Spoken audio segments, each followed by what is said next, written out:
Deus, Pai querido, nós te glorificamos por esta hora preciosa em que poderíamos estar em tantos lugares, mas a Tua graça e misericórdia nos tem conduzido até aqui.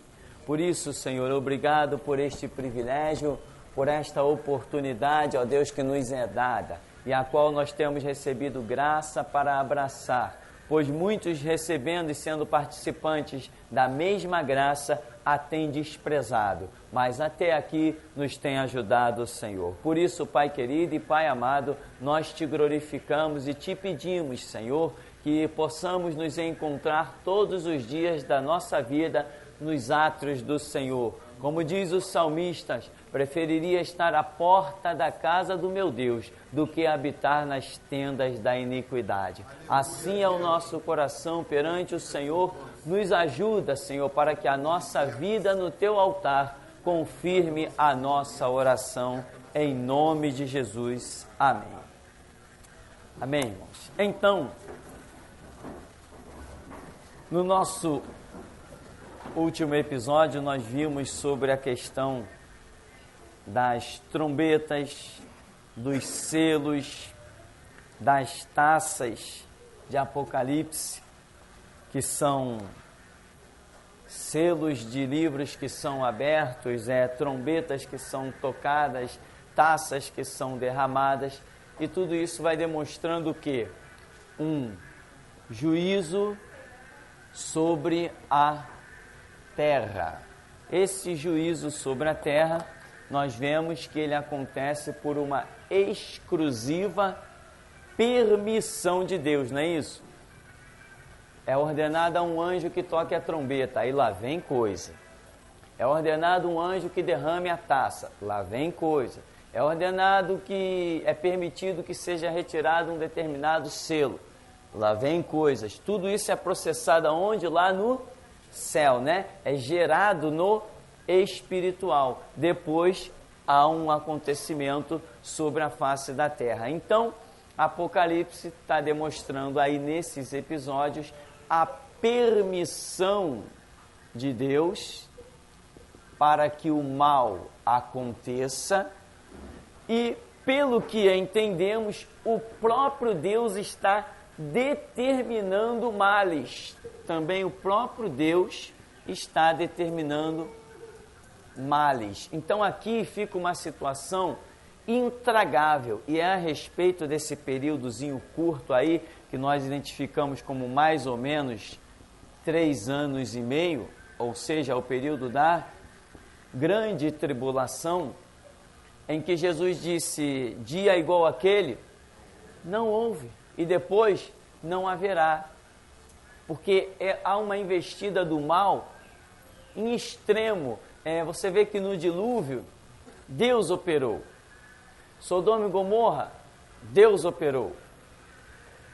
Agora aqui, nesse período da grande tribulação, depois do arrebatamento da igreja, é Deus operando e permitindo ao diabo que opere com todas as suas forças, como nós já vimos representadas na fração de 1/3, que representa todo o poder demoníaco, é representado em 1/3, porque o dragão com a sua cauda arrastou 1/3 das estrelas do céu.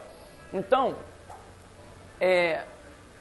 cada selo, cada trombeta, cada taça é Deus permitindo a ação do mal e o próprio Deus causando males, porque vai haver problemas, segundo entendemos, né, com o sol, problemas com a terra, automaticamente. Se tem problema no sol, tem problema na terra, e automaticamente tem problema nas árvores, né? E automaticamente problema nos rios e nos mares. Então vai haver sobre a terra um cataclisma fora do comum, um tempo impossível, vamos assim dizer, de viver, em que Jesus diz, se aqueles dias não fossem abreviados, nenhuma carne, ou seja, nenhuma vida se salvaria se aqueles dias não fossem abreviados. Mas eles serão abreviados. Por causa de quê? Por causa dos escolhidos. Escolhidos, esta referência faz menção a quem? Remanescente de Israel, judeus que clamarão, né? Então, haverá um grupinho, e por causa deste grupinho, por causa de também promessas feitas a Abraão, Isaac e Jacó, que Deus ainda virá cumprir essas promessas na descendência de Abraão, Isaac e Jacó. Então, esse grupinho que nós chamamos de remanescente, aqueles que vão permanecer firmes, vão clamar pelo Messias que já veio há mais de 2000 anos atrás, mas eles não entenderam. Por causa desse grupinho, Jesus falou, aqueles dias serão abreviados. Quer dizer, basta isso aqui, olha. Se fosse um tempo estendido, vamos dizer mais, 10 anos, todo mundo naufragaria, ninguém escaparia, porque esse período será realmente terrível, a ponto de Jesus dizer, dia igual aquele não houve e após não haverá, significa realmente terrível.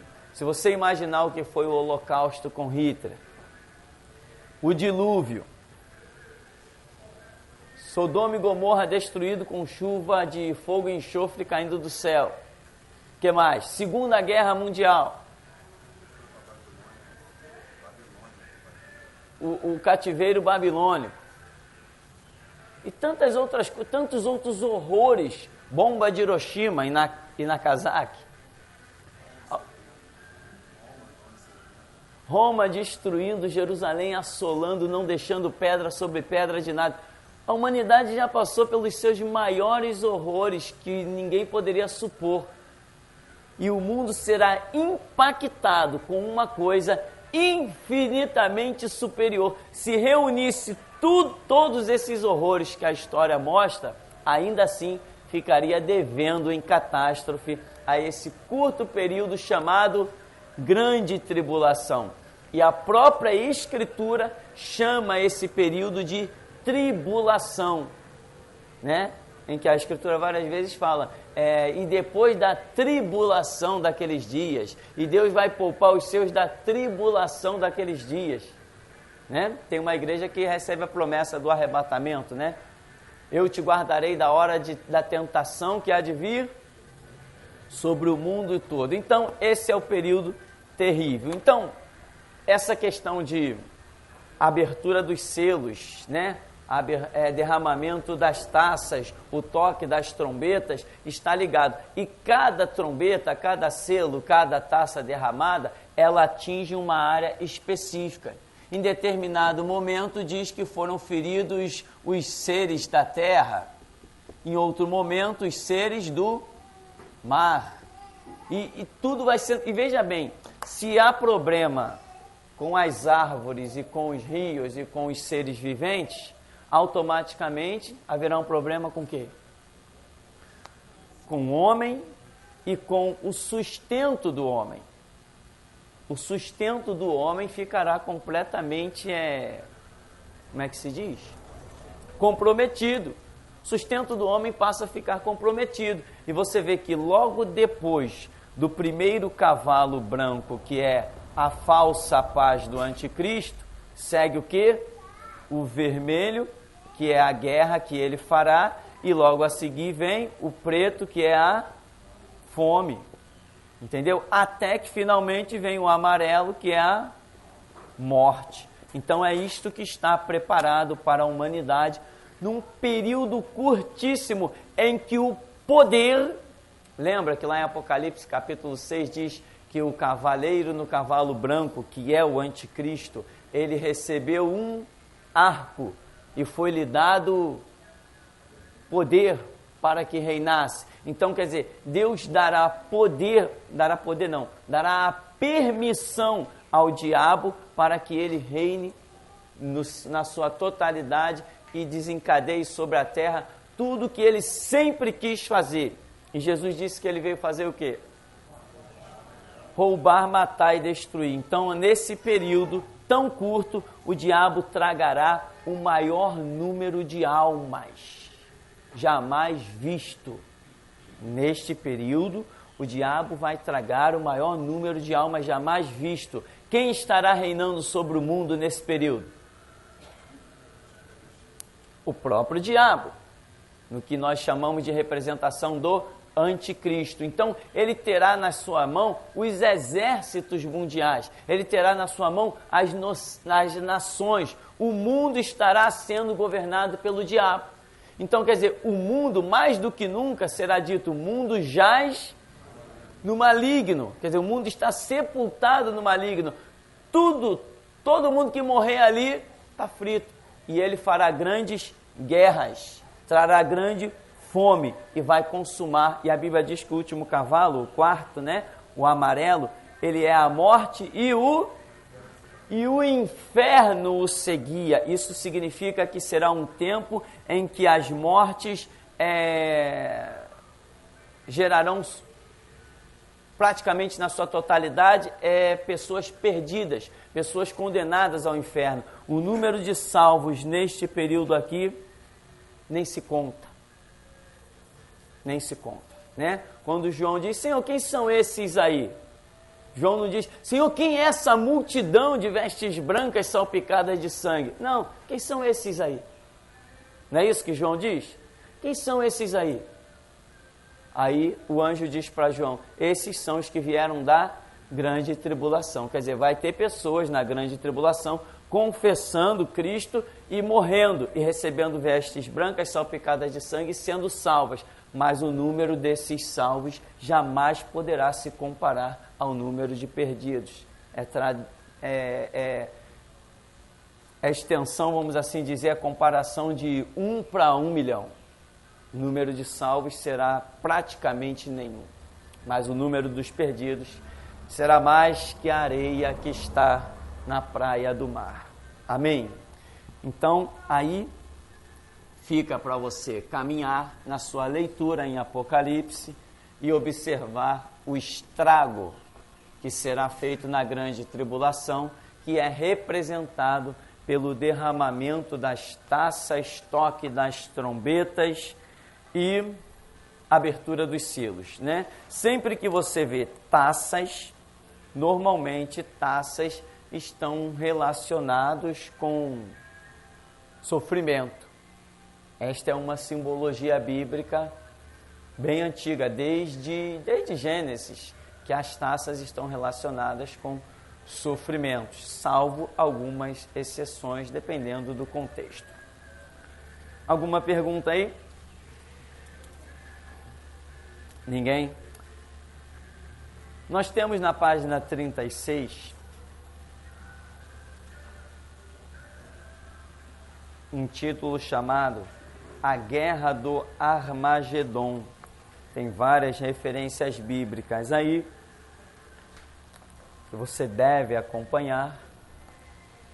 Essa guerra do Armagedon, vamos falar um pouquinho específico, em que muita gente já usou essa palavra sem saber nem o que ela significa, né?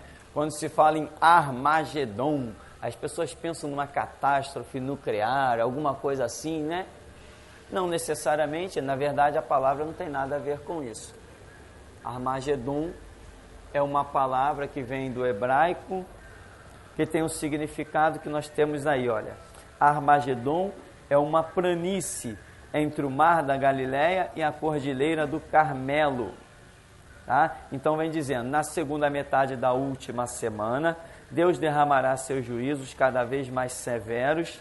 Esses juízos virão porque os homens rejeitarão a verdade a ponto de acreditar no engano da injustiça propagado pelo anticristo, o que resultará em sua condenação.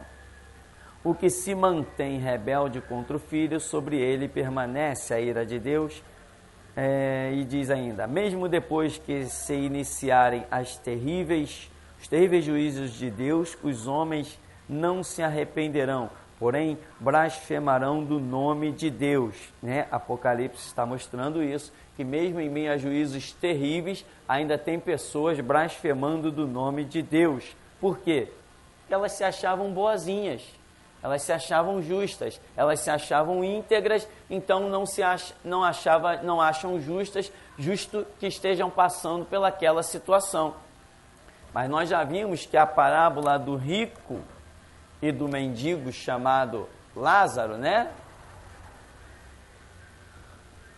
A Bíblia não diz que aquele rico fosse uma pessoa devassa, né? Adúltero, mentiroso. A Bíblia não entra nesse detalhe. A Bíblia diz apenas que o homem era rico e vivia regaladamente. O que é isso? Viver regaladamente é pecado? Não, ele vivia regaladamente, ele vivia bem, na abastança, ele tinha de tudo. Ele não tava, a Bíblia não enfatiza que ele estivesse em algum tipo de pecado. A Bíblia não enfatiza isso na parábola quando Jesus conta, mas diz apenas que ele estava longe dos conceitos de Deus. Simplesmente isso. Hoje tem muita gente que se acha bonzinho. Não, por que eu não sou salvo? Eu não mato, eu não roubo, eu não estupro, eu não sacrifico crianças no terreiro, eu não mato nenhuma galinha. Por que eu não sou salvo? Não é salvo porque não está dentro de um propósito de Deus. Está rejeitando o propósito de Deus. E quando eu falo de propósito, eu jogo todo mundo aqui dentro. Crente, não crente, seja lá o que for. Tem crentes que não estão dentro de um propósito. Eles também estão perigando a sua salvação. Eu não sou salvo por ser crente, ou me dizer crente, ou carregar a Bíblia, ou conhecer Bíblia. Eu sou salvo quando estou dentro de um propósito traçado por Deus para aí gerar a salvação. Eu não sou salvo porque, eu sou crente. Tá, no inferno deve estar cheio de crente. Então, eu tenho que estar dentro de um propósito. Então, o camarada vivia regaladamente, mas não estava nos propósitos de Deus. Ele não foi condenado por ser rico. Foi condenado porque não estava dentro dos propósitos de Deus. Ele apenas vivia regaladamente. Mas a Bíblia não diz, Jesus não diz que ele fosse um frequentador da sinagoga, que ele guardasse a palavra, né? Lembra do jovem rico? Senhor, o que devo fazer para herdar a vida eterna? Isso tudo eu já tenho guardado, tal. Então tá bem, eu vou te apresentar um propósito. Vai, vende tudo quanto tu tens e segue-me, terás um tesouro no céu. O que como fez? Caminho da roça. Jesus falou o quê? Mais fácil um camelo passar no fundo da agulha do que um rico entrar no reino dos céus. Porque o rico ali, no caso, saiu de um propósito. Qual era o propósito? Propósito duro, né, irmão? Já pensou? Você dono de 5, 10, 15 propriedades, vivendo de renda. Aí Jesus diz assim, agora larga a tua renda e vem viver da fé. Vende tudo que tu tem, dá aos pobres e me segue. Dura esta palavra, né? Dura esse discurso, quem poderá resistir? Mas cada um tem o seu chamado, amém? E Deus não nos dá nenhum fardo além do que possamos carregar. Então, Armagedon é este vale, esta situação em que haverá a última guerra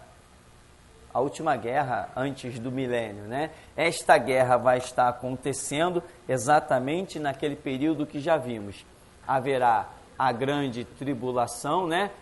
3 anos e meio de paz do reinado do anticristo, depois 3 anos e meio, mais ou menos, né? Em que a coisa vai ficar complicada por aqui. Então aqui nesse período de grande tribulação é que Jesus reunirá, segundo as profecias que estão escritas aí na apostila, reunirá os seus exércitos para ir contra a nação de Israel. E por onde ele vai? Ele vai pelo vale do Armagedon, lugar onde os rios já secaram e o caminho dos reis do Oriente, diz a Bíblia, já estão preparados. Então, ali naquele vale do Armagedon, eles marcham contra Israel. Eu farei com que todas as nações marchem contra ti e saibam que eu te amo, diz a Escritura. Então, neste vale, quando Israel estiver cercado, uma minoria cramando, que nós chamamos de remanescente, Jesus descerá no Monte das Oliveiras para dar livramento a Israel. Como o anjo disse, né? Da mesma maneira que vós o vistes ir, ele voltará. Então, segue-se a história. Aqui vai dizendo, isso que nós estamos comentando, está escrito aqui, né? No fim deste período, nações se levantarão contra Israel, Jerusalém será cercada pelos exércitos das nações aliadas sob o domínio do anticristo. Quando Israel não dispuser mais de nenhum meio de resistência, parecendo que será destruída, nesse momento invocarão o nome do Senhor pedindo socorro. O Senhor então se manifestará do céu, vindo como seu libertador e executando o juízo contra seus inimigos. Cristo pelejará por Israel, dando-lhe vitória, e implantará seu glorioso governo de 1000 anos de paz sobre a terra. Quer dizer, Jesus vem, dá livramento a Israel e implanta o milênio. Veja bem, dar livramento a Israel pode parecer uma coisa que não é. Não é um Israel nacional, lembra? Não são israelitas os que são de nascimento, né? Nem todos que são de Israel são descendência de Abraão, mas como está escrito, o filho da promessa, né? Ou seja, Abraão, o pai da fé. Então, aqueles que andam segundo fé, nos conceitos, logicamente, aí do Antigo Testamento, porque o Antigo Testamento ainda é uma vontade permissiva para os judeus, porém o Novo Testamento, o Evangelho de Jesus Cristo, é uma vontade absoluta para o mundo inteiro, incluindo os judeus. Mas o judeu que não entendeu, não passou da transição da lei para a graça, ele ainda está vivendo numa vontade permissiva. Deus ainda tem alguma coisa com eles. Então o judeu que vive essa situação permissiva, ele é o que nós chamamos de remanescente. Aqueles que permanecerem fiéis para comporem o número dos 144 mil comprados de todas as tribos de Israel, os 144 mil que o quê? Não se contaminaram com mulheres. O que significa não ter se contaminado com mulheres?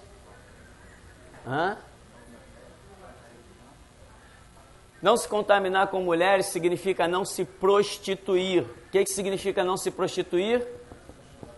Significa nunca ter voltado os olhos para nenhum outro conceito religioso. Sempre foram fiéis à lei. Estes são os 144 mil que não se contaminaram com mulheres, né? Né, Eliseu? Puxa, já casei, fazer o quê? Então, mulheres é símbolo de prostituição. E prostituição na Escritura é símbolo de conceitos religiosos falsos. Os que não se contaminaram com mulheres vão compor os 144 mil de todas as tribos de Israel. Ou seja, o camarada nasceu fiel à lei e morreu fiel à lei. Ele nunca acendeu uma velinha, nunca bateu cabeça pro Xangô na pedreira, né? Nunca botou uma pipoca para tranca-rua, nem um cachimbo para Maria Padilha. Nunca fez nada disso, ele sempre foi firme, exímio, exemplar na lei. Não se contaminou com mulher. Então, esses vão estar sendo resgatados por Cristo. E não Israel como nação será salva, mas Israel como conceito. Israel que vive o conceito de Deus será salvo. Não Israel com nós somos descendência de Abraão, nós temos por pai Abraão. O que Jesus disse? Tem por pai o diabo, mostrando que não bastava ser descendência física, carnal de Abraão, tinha que ser descendência espiritual. Ele falou assim: se vós fosseis filhos de Abraão, vós faríeis as mesmas obras que Abraão. Então, os que serão salvos são os que fazem as mesmas obras de Abraão. Ainda repito que Antigo Testamento seja uma vontade permissiva para exclusivamente judeu. Se você quiser hoje viver o Antigo Testamento, você está frito. Novo Testamento, quem já conhece, não pode voltar atrás, para canto nenhum, nem para Antigo Testamento. O Antigo Testamento hoje salva sim quem não conheceu o Novo. Quem conhecer o Novo tem que invariavelmente se render a ele, porque o novo é a revelação superior ao velho. Que o autor de Hebreus, que parece ser Paulo, escreve dizendo: a antiga aliança era gloriosa com Moisés, o rosto até brilhou, mas a nova aliança é infinitamente superior, porque temos um sumo sacerdote que a si mesmo se apresentou como sacrifício e pelo véu da sua carne, isto é, do seu sangue, se fez sumo sacerdote. Então, quem conhece o novo não pode ousar viver no velho. Ah, tá, claro. Tem umas igrejinhas por aí, né? A corrente de Josué, a corrente de Jericó. Você vai achar, hã? Como é que é? Ah, os 300 de Gideão, né? Os 300 de Gideão. Por aí vai, tem um monte de patetice por aí, né? Tem até palhaço que pensa que é pastor, cujos nomes eu já tenho citado aqui, e alguns já me têm feito o favor de levar o CD para eles. Continuem, por gentileza, fazendo isso. Só assim me poupa trabalho, né? Façam isso, por favor. Então, Novo Testamento, vontade absoluta para o mundo. Isso inclui até o judeu. O judeu tem que sair daqui e vir para cá, né? Sair do antigo e vir para o novo. Mas se ele não conhecer, não entender, Deus ainda está trabalhando numa permissão com ele. Você pode depois consultar Romanos capítulo 2, na visão do apóstolo Paulo a esse respeito. Bem, este é um detalhe. Vamos seguir então. Depois vem o quê? O milênio. Milênio subentende um período de 1000 anos. 1000 anos em que o boi vai comer palha. Já viu um boi comer... boi comer palha sim, mas o leão vai comer palha junto com o boi. Já parou para pensar numa coisa dessa? O milênio, esse período de 1000 anos, será uma situação de extrema paz, restauração do planeta. Lembra que do cataclisma, as taças derramadas, as trombetas, os selos, o mundo fica um caos. Vem Jesus no Monte das Oliveiras e, num toque de mágica, restaura o planeta Terra, em que diz que os homens voltarão a viver 600 anos, né? Quem tiver que sofrer uma maldição somente aos 100 anos. Hoje nós nem duramos 100 anos. Né? Então, quer dizer, uma restauração completa, semelhante aos dias de Adão, Matusalém, Melquisedeque, Noé, pessoas que viveram muito tempo. Né? A enfermidade vai ser coisa do passado. Os mais diversos problemas que hoje enfrentamos não existirão no período do milênio, porque é o reinado de Cristo. Cristo estará reinando pessoalmente. Será o período em que Bíblia, sim, Constituição, não. Então, este é o período proposto por Deus para operar com o seu povo. Depois daquela guerra terrível do Armagedon, ele implanta o seu reinado em Jerusalém, dali ele vai governar para o mundo todo e também com a sua igreja. Esse período, Cristo estará, né, só para tirar algumas dúvidas, visível. Visível. A Escritura diz que será visto até as marcas que ele tem nas mãos e nos pés, ou seja, aquele mesmo corpo que ele ressuscitou, é com este mesmo corpo que ele voltará.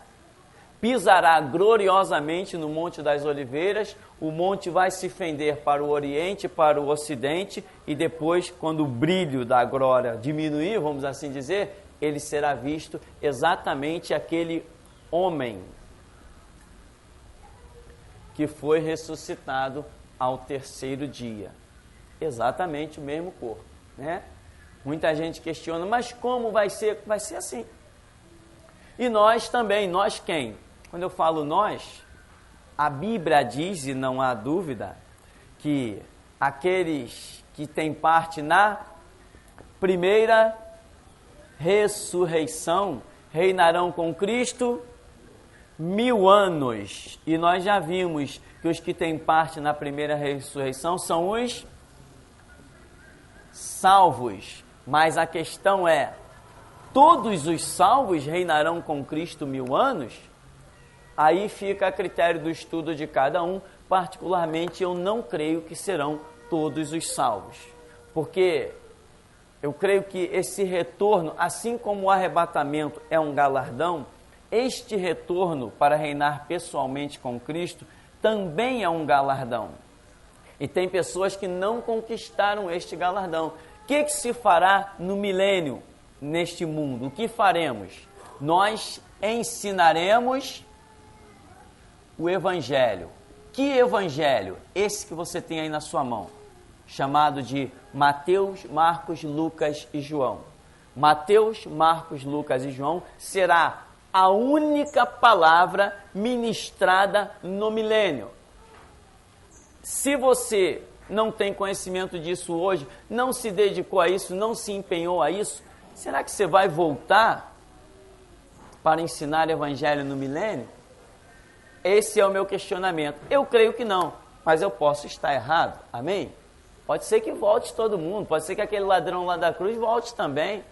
Para ensinar o quê? Não sei. Ah, mas ele lá pode ter aprendido. É verdade, sei lá, pode ter aprendido.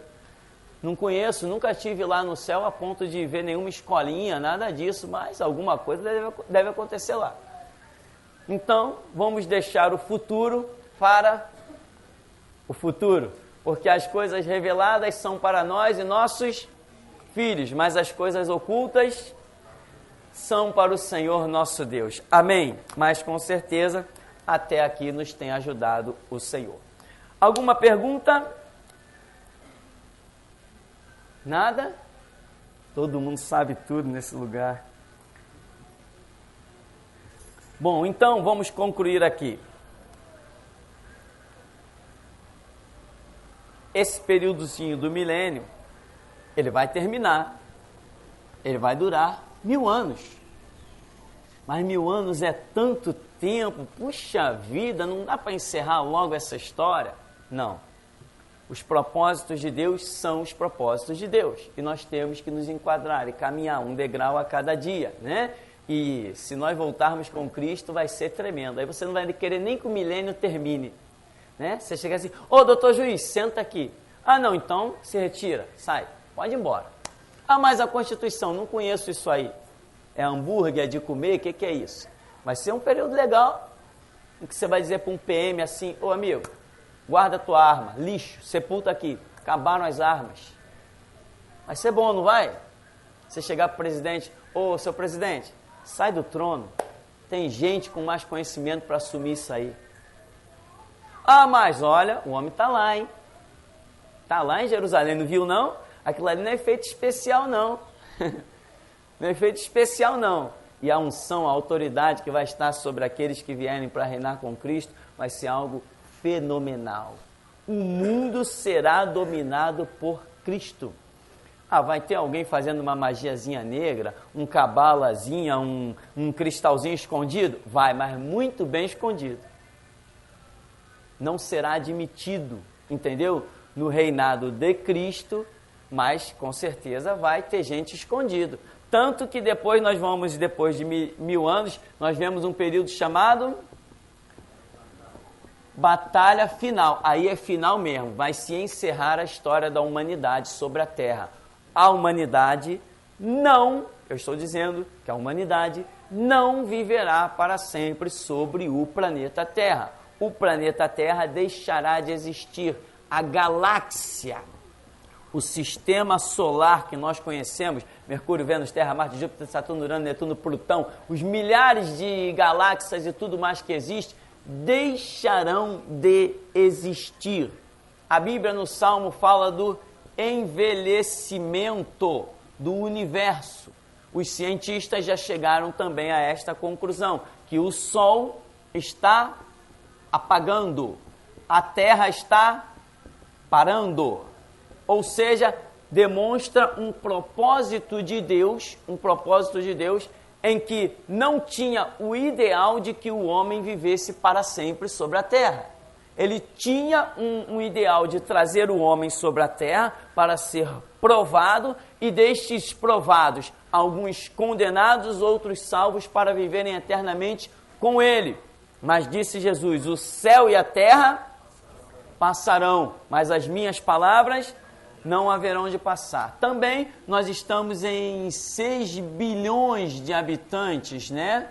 Um cientista alemão chegou à conclusão de que se a Terra chegar a 8 bilhões de habitantes, a sua estrutura chamada magma não suporta, ela rompe e um cataclisma aconteceria.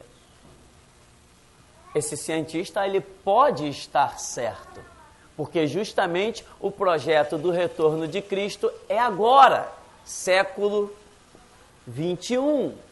Ou seja, Deus realmente preparou o planeta Terra, se o cientista estiver certo, uma coisa eu sei, que no 21 Jesus vem. Então, a humanidade não atingirá os seus 8 bilhões.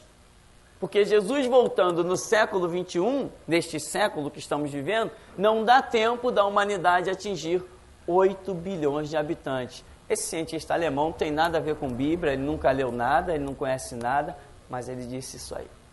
Se a Terra atingir, por estudos, né, muito detalhados, se a Terra atingisse 8 bilhões, ela romperia, ela não suportaria o peso sobre a sua estrutura. Porque, veja bem, a Terra atingir 8 bilhões não significa somente a Terra atingir 8 bilhões. Significa que milhares e milhares e milhares de construções faraônicas serão construídas. Prédios cada vez maiores e mais fortes e mais estruturados serão construídos. Como é que se chama esse negócio que faz a construção civil, né? A tecnologia da construção civil tem aumentado assustadoramente.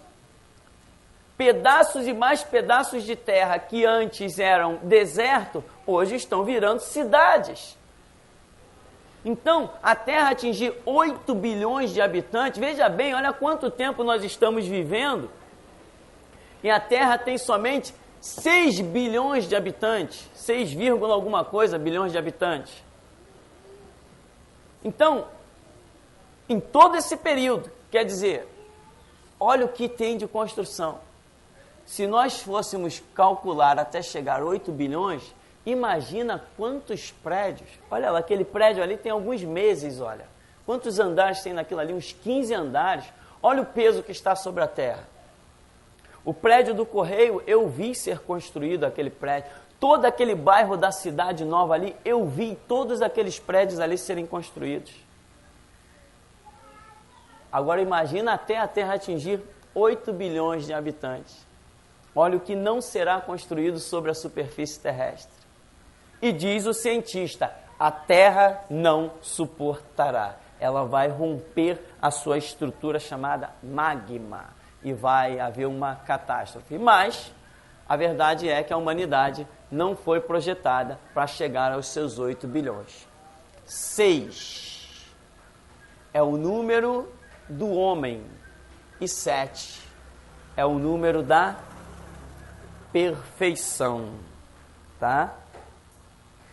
Aqui, então, só para lembrar, esta batalha final será feita como? O que vai acontecer? Estamos reinando com Cristo 1000 anos, né? Imagina, o advogado está feliz da vida, né? O juiz, então, poxa, O chefe do Estado-Maior das Forças Armadas está maravilhado, né? Gente de posição, seus presidentes, deputados, prefeitos, vereadores, eles devem estar felizes da vida. Com Zé Ninguém, que nem eu, criado no morro, dando ordem para ele? Que isso, eu fui nascido e criado em Copacabana. Meus pêsames, meu amigo. Fui nascido e criado na Escritura. Amém? Então, eles estarão insatisfeitos. O traficante lá com as suas armas. E agora que eu subi lá no morro, me dá isso aqui, cara. Acabou. Irmão, a autoridade vai ser inexplicável, impressionante. Se hoje já temos, se hoje já temos essa autoridade, imagina no reinado de Cristo. Você tremeu quando eu falei que hoje já temos? Temos mesmo, acredite. Então, vai ter muita gente insatisfeita, não vai? No período de 1000 anos, onde está o diabo? Preso. Passou 1000 anos, o diabo será solto. Por quê? Porque no milênio nasceu muita gente. E essa multidão em 1000 anos nasce muita gente. Ou não nasce? Essa multidão que nasceu no milênio também tem que ser provada, não tem não? Tem ou não tem? O diabo está preso. Eles não vão ser provados, não seriam provados à mesma medida que todos nós fomos. Então, acaba o período de 1000 anos, diabo é solto e vem novamente seduzindo os corações. E mesmo pessoas que viram a glória do reinado de Cristo, em que uma uva vai ter que ser carregada com as 2 mãos, né? Um caqui você não vai conseguir pegar. Uma maravilha, ninguém vai precisar comer carne porque vai ser proibido qualquer derramamento de sangue e a sua saúde será tremenda. Isenção de enfermidades, doenças, alergias, seja lá o que for, porque o reinado é de Cristo, é reinado de glória, prosperidade e paz. O diabo é solto, aqueles que nasceram no milênio serão provados pela investida do diabo, mais uma vez, em um curto espaço de tempo, um período pequenininho, e o diabo novamente reorganizará o seu exército. Vem cheio de fúria, organiza o seu exército e marcha contra Jerusalém. Mas quem é que está lá em Jerusalém? O Rei dos Reis, Senhor dos Senhores. Quando ele projeta, organiza, pega esses insatisfeitos, advogado, juiz, traficante, vereador, prefeito, presidente, chefe do Estado-Maior das Forças Armadas, o capitão da PM, quando ele pega essa gente toda insatisfeita, monta o seu baita exército, parte para Jerusalém, a Bíblia diz que cai fogo do céu e os consome e encerra a história. E aí a Bíblia diz, eis que vejo novos céus e nova terra, porque o primeiro céu, isso que você vê aí e tudo que está dentro dele, e a primeira terra já não acabou, deixou de existir. Passaram, né? Céu e a terra passaram, como Jesus disse, o céu e a terra passarão, mas as minhas palavras não haverão de passar. Então, batalha final, e aí encerra-se a história. Partiremos para um reino espiritual com Cristo, em que andaremos em ruas de ouro e veremos mar de cristal, onde não haverá mais pranto, nem dor, nem clamor, porque as primeiras coisas são passadas. Amém?